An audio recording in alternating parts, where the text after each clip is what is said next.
भागलपुर आए, जो कि छुट्टी के लिए भागलपुर आए और गाड़ी उनका साइड में लगा हुआ था। तो जो आदमपुर पुलिस के द्वारा, भागलपुर पुलिस के द्वारा जो इनकी बर्बरतापूर्वक पिटाई की गई और इनके साथ जो हवालात में बंद कर दिया गया, कैमरा के पीछे जाकर के थाने के पीछे में इनकी निर्मम पिटाई की गई। और इसके बड़ी पदाधिकारी के संज्ञान में जब मामला आया, वो बड़ी पदाधिकारी ने जो लीपापोती करने का काम किया, ये भागलपुर के लिए कलंक का दिन है। जेल के आ रहा हूँ, सुबह निकलता हूँ घर से, कोर्ट कचहरी इधर उधर घूम रहा हूँ, कोई काम कर दे, कोई आश्वासन कहीं से मिल जाए। लेकिन आजी साहब ने आज आश्वासन दिया है, तो थोड़ा सा उम्मीद है कि कार्रवाई सही होगी। नमस्कार, आप न्यूज़ फॉर नेशन देख रहे हैं। मैं हूँ बाल मुकुंद। भारत के सर्वश्रेष्ठ सुरक्षा एजेंसी एनएसजी कमांडो कार्यपालिका से थक कर जब उनको वहाँ पे न्याय नहीं मिली, तो अब वह न्यायालय के शरण में आ गए हैं न्याय के लिए। जब उनके वकील द्वारा पूछा गया, उनके वकील से, तो उनके वकील द्वारा बताया गया कि यह सिर्फ पूरे भागलपुर वासियों के लिए शर्म की बात है, क्योंकि देश की जो सुरक्षा करता है उसके बाद हम लोग चैन से रहते हैं, सोते हैं। लेकिन जब देश के सर्वश्रेष्ठ सुरक्षा एजेंसी एनएसजी कमांडो को ही बिहार के भागलपुर में जब एक कई बार पिटाई कर देना, इससे कहीं ना कहीं भागलपुर वासी शर्मिंदा है। साथ ही साथ जब पूरे अधिकारियों तक आवेदन दिया गया, उनसे बात की गई, तो उनको कहीं से न्याय नहीं मिला। तब जाके एनएसजी कमांडो शिवम के द्वारा महानिरीक्षक भागलपुर, साथ ही साथ न्यायालय में न्याय के लिए गुहार लगाया। वहीं हम सबसे बड़ी बात, न्यायालय द्वारा एक ही दिन में कॉग्निजेंस ले लिया गया, नेक्स्ट डे उनकी गवाही हो गई। ऐसा कहीं नहीं होती है, लेकिन इस तरह से क्विक में न्यायालय द्वारा, व्यवहार न्यायालय द्वारा संज्ञान लिया गया और उनको आज गवाही के लिए बुलाया गया था।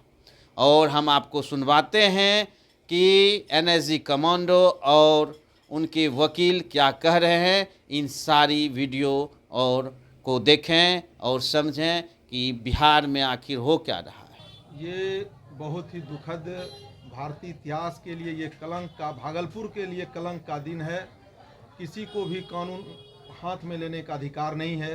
जिन्होंने देश की रक्षा कर करके हम लोगों की सेवा करने का काम करते हैं, और वो यदि अपने परिवार के लिए कुछ छुट्टी के लिए यदि भागलपुर आए, जो कि छुट्टी के लिए भागलपुर आए और गाड़ी उनका साइड में लगा हुआ था, तो जो आदमपुर पुलिस के द्वारा, भागलपुर पुलिस के द्वारा जो इनकी बर्बरतापूर्वक पिटाई की गई और इनके साथ जो हवालात में बंद कर दिया गया, कैमरा के पीछे जाकर के थाने के पीछे में इनकी निर्मम पिटाई की गई। और इसके बड़ी पदाधिकारी के संज्ञान में जब मामला आया, वो बड़ी पदाधिकारी ने जो लीपापोती करने का काम किया, ये भागलपुर के लिए कलंक का दिन है। इसके लिए ये शुभम कुमार जो एनएसजी हैं, उनके बिहाफ में उन्होंने आज भागलपुर मुख्य न्यायिक दंडाधिकारी, जब इनको कहीं पर न्याय नहीं मिलने की उम्मीद लगी, भागलपुर एसएसपी में भी इनकी बातों को नजरअंदाज करने का प्रयास किया और कहीं संज्ञान नहीं लिया गया। यहाँ तक कि ये आज भी भयभीत हैं, डरे हुए हैं कि भागलपुर में इनको घूमना भी खतरे से खाली नहीं लग रहा है कि और इनके ऊपर फर्जी मुकदमा भी डाल दिया गया है। तो आज माननीय मुख्य न्यायिक दंडाधिकारी भागलपुर के न्यायालय में नालसी बात संख्या 322/2025 कमांडो के द्वारा किया गया, जिसमें कि माननीय न्यायालय ने उस पर जो है ट्रायल के लिए उसके जो है, क्या लगता है किस तरह की कार्रवाई होनी चाहिए वर्दीधारी? गंभीर कार्रवाई होनी चाहिए। वर्दीधारियों पर तत्काल निलंबन की कार्रवाई तो होनी चाहिए और इसकी उच्च स्तरीय जांच होनी चाहिए। न्यायिक आयोग का जांच होनी चाहिए, क्योंकि पुलिस यदि जांच करती है तो पुलिस ऐसी हजारों घटनाएं हुई है, लाखों घटनाएं हुई है, पुलिस तत्काल क्षणिक व्यवस्था को आंख में धूल झोंकने के लिए तत्काल वो निलंबित करने की कार्रवाई करती है, फिर मलाईदाल थाना उसको दे दी जाती है। ये भागलपुर नहीं, बिहार भर की ये परंपराएं रही हैं, आप उल्टा के देख सकते हैं। तो मेरा मांग होगा, चूंकि ये एनएसजी जो है देश का रक्षा करके हम लोगों को रक्षा करते हैं और ये बॉर्डर पर लड़ते हैं, इसलिए हम लोग इनके साथ हैं, न्याय के साथ हैं। इनके साथ अत्याचार हुआ है, बर्बरता पिटाई हुई है, मानवता संसार हुआ है। भागलपुर का हम लोगों का सर नीचे नतमस्तक हम लोग नीचे सर करके घूमते हैं कि यदि आज ये घटना बिहार पुलिस के लिए भागलपुर पुलिस ने जिस तरह इनके साथ किया है, किसी के तरह करते हैं वो लोग बराबर करते रहते हैं। एक घटना नहीं, दर्जनों घटना है। ये मैं इनके तरफ से मांग करता हूं कि इनको बड़ी कार्रवाई होनी चाहिए और इसका न्यायिक जांच होनी चाहिए और केंद्रीय एजेंसी इसका जांच करे। बिहार सरकार डुल्म नीति अपनाएगी, फिर ये वर्दी को बचाएगी, इनको न्याय नहीं मिल पाएगा। जिसके लिए पर कुछ कह दीजिए, सीटीएसपी ने वर्दी उतारने की बात कही थी कि वर्दी नहीं, यदि वर्दी उतारने की बात फिर मैं उसकी भर्त्सना करता हूं। सीटीएसपी को वर्दी उतारने की कोई शक्ति नहीं है, न कानून में प्रावधान है। यदि इन्होंने अपराध किया था तो कार्रवाई होनी चाहिए। इन्होंने बिना अपराध करके हवालात में यदि बंद कर दिया, बिना अनुसंधान किए, बिना प्राथमिकी का किसी को आप जेल में बंद करते हैं। बीएनएस में 7 साल सजा वाले को पीआर बॉन्ड पर छोड़ने का प्रावधान यदि एफआईआर हो जाता है, इसको पहले नोटिस देना है, न कि आप हवालात में बंद कर दिए। आपने इसको अप्रत्यक्ष रूप से आप इसका अपहरण करके आपने बंद कर दिया इसको। तो ये बड़ी घटना है, बिहार के लिए बड़ी घटना है। ये देश स्तर पर इसकी लड़ाई लड़ने की जरूरत है। ठीक है, थैंक यू। आज उधर भटक रहे हैं। एक हफ्ते से नहीं भटक रहा हूँ। मैं आजी साहब के पास आज पहली बार आया, तो फिर मैं देखा कि अभी तक कोई कार्रवाई नहीं हो रही है, तो मैं आजी साहब के पास आया। आजी साहब ने मेरे को बताया कि मैं जांच करवा रहा हूँ, बिल्कुल इसके प्रति होगी क्या कार्रवाई। कुछ झेल रहे हैं अभी तक आप, जब से आपके साथ घटना हुई है? झेल क्या रहा हूँ, सुबह निकलता हूँ घर से, कोर्ट कचहरी इधर उधर घूम रहा हूँ, कोई काम कर दे, कोई आश्वासन कहीं से मिल जाए। लेकिन आजी साहब ने आज आश्वासन दिया है, तो थोड़ा सा उम्मीद है कि कार्रवाई सही होगी। आप एनएसजी के कमांडो हैं, इतने लाचार कैसे हो सकते हैं और बिहार पुलिस के रवैये पर क्या कहिएगा? बिल्कुल, मैं लाचार होने के लिए मैं कमांडो नहीं बना था। बिल्कुल, एक मैं वर्दी की इज्जत के लिए मैं उस पर हाथ नहीं उठाया, लेकिन फिर भी मेरे को इस तरीके से फंसाया गया जलील करके कि मैं बता नहीं सकता हूँ। आप पर आरोप लगाए गए कि आपने पिटाई बिल्कुल, की, बिल्कुल। सीसीटीवी भी सामने आया। बिल्कुल, हर चीज़ अब आया, तभी तो मैं आजी साहब से भी मिलने आया था कि हमारे पास अब उम्मीद आ गई कि नहीं भाई हमारे कोर्ट पास। भी आप पहुंचे हैं, नालसी वाद आप दायर किए हैं, हाँ। संबंध में बताएं कुछ। पहुँचा हूँ, देखता हूँ कहाँ तक। क्या किया, क्या कार्रवाई की है? हाँ, कोर्ट में भी मामला तो दर्ज करवाना पड़ेगा, क्योंकि अगर कोई इधर नहीं सुनेगा हमारा तो फिर लास्ट में तो कोर्ट है, अदालत सुनेगी। अदालत क्या सुनेगी। चाहते हैं, क्या कार्रवाई होनी चाहिए ऐसे पुलिसकर्मियों पर? ऐसे के पुलिसकर्मियों पे सख्त से सख्त सज़ा, मतलब जो कानूनी तरीका है वो होनी चाहिए। आजी साहब को इनका जांच पड़ताल करनी चाहिए। सीटीएसपी साहब ने बोला कि हमारे अंदर ये जांच है, तो अभी तक जांच हो नहीं पाई है।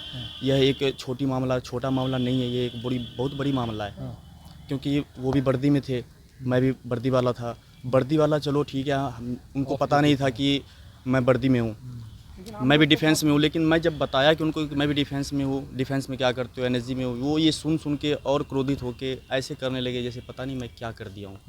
जबकि मैं ना उनसे मुँहमारी किया ना कुछ, मैं बस एक सवाल पूछते रहा, आपने थप्पड़ क्यों छोड़ा। एनएसजी की तरफ से क्या कार्रवाई हो रही है? महसूस मैं अपने आप को बहुत ही शर्मिंदा महसूस कर रहा हूँ, क्योंकि एक होमगार्ड ने जब थप्पड़ छोड़ा और फिर मैं बस वर्दी देख के उसको कुछ नहीं बोला। एनएसजी और आर्मी की ओर से क्या कुछ कार्रवाई अभी तक आपको बताई गई है? कार्रवाई सर हमारे जाने के बाद ही होगी वहाँ पे। आप पहुंचेंगे उसके बिल्कुल बाद? बिल्कुल जी। ठीक, नाम सीनियर बता दें एसपी के पास गए थे, क्या आश्वासन मिला? सीनियर एसपी सीटीएसपी के पास गए थे। सीटीएसपी साहब को उस टाइम पता नहीं थी जानकारी की, हकीकत में पता नहीं होगी। और फिर सीटीएसपी साहब ने बताया कि शुभम ये आपकी गलती है, अगर मैं चाहूँ तो यहाँ खड़े खड़े जेल भिजवा सकता हूँ। जबकि ऐसा साहब को नहीं बोलना चाहिए, मेरा कुछ सुनना चाहिए था। हमने कुछ बोला नहीं, क्योंकि हमारे पास कोई सबूत था नहीं। बाद में सीटीएसपी साहब को पता चला है उनसे भी, वो भी जाँच पड़ताल कर रहे हैं। जब भारत के एनएसजी जो देश के सर्वश्रेष्ठ सुरक्षा एजेंसी है, जब वो नहीं सुरक्षित बिहार में रह पाते हैं, तो आप सोच सकते हैं, समझ सकते हैं कि यहाँ की आम जनता के साथ क्या होता होगा, आम जनता को कितनी न्याय मिलती होगी, इससे आप समझ सकते हैं। यहाँ तक कि सिर्फ एनएसजी या आम जनता ही प्रभावित नहीं है, बल्कि पत्रकारों को भी नहीं बख्शा जाता है और प्राथमिकी अभियुक्त करके उनको फंसा दिया जाता है कि सच्चाई को पत्रकार कभी नहीं उठाए, हमारे दबिश में रहे। इस कदर खौफ भागलपुर ज़िला में पुलिस का है कि आप उसके जब एनएसजी कमांडो को हाजत के अंदर बंद कर दिया गया बिना प्राथमिकी किए हुए। सबसे बड़ी बात होती है प्राथमिकी के बाद किसी को हाजत में उसमें भी नहीं रखना होता है, पूछताछ के लिए ले जाया जाता है तो हाजत में नहीं रखा जाता है, उनको बाहर में अपना बैठाया जाता है। लेकिन यदि भागलपुर पुलिस अब एनएसजी कमांडो को 8 घंटे तक हाजत में बंद करके रखा, उसके बाद रात्रि में 9:50 के लगभग उन पे FIR दर्ज किया गया। समझ सकते हैं, पहले तो उनके ऊपर मारपीट किया सार्वजनिक जगहों पे, जिसकी CCTV फुटेज बड़ी मशक्क़त के बाद उनको प्राप्त हुई, नहीं तो पुलिस प्रशासन द्वारा उस CCTV फुटेज को भी डिलीट करवा देते। तो कई मशक्क़त के बाद CCTV फुटेज न्यायालय में सुपुर्द किया गया है, जमा किया गया है, सारा साक्ष्य न्यायालय के सामने उपस्थित किया गया है। सोच सकते हैं किस प्रकार भागलपुर में खास करके जोगसर थाना द्वारा बर्बरतापूर्ण रवैया अपनाया जा रहा है, जो कि साफ वीडियो में देखा जा सकता है। अब देखने वाली यह बात होगी कि ये आला अधिकारी जो पटना में बैठे हुए हैं और भागलपुर में हैं, उनके ऊपर क्या कार्रवाई करती है या फिर यथावत यह स्थिति बना रहता है, फिर किसी दूसरे एनएसजी कमांडो या फिर किसी आर्मी या फिर आम पब्लिक के साथ इसी तरह का बर्बरता देखने को मिलेगा। यह भविष्य के गर्भ में है।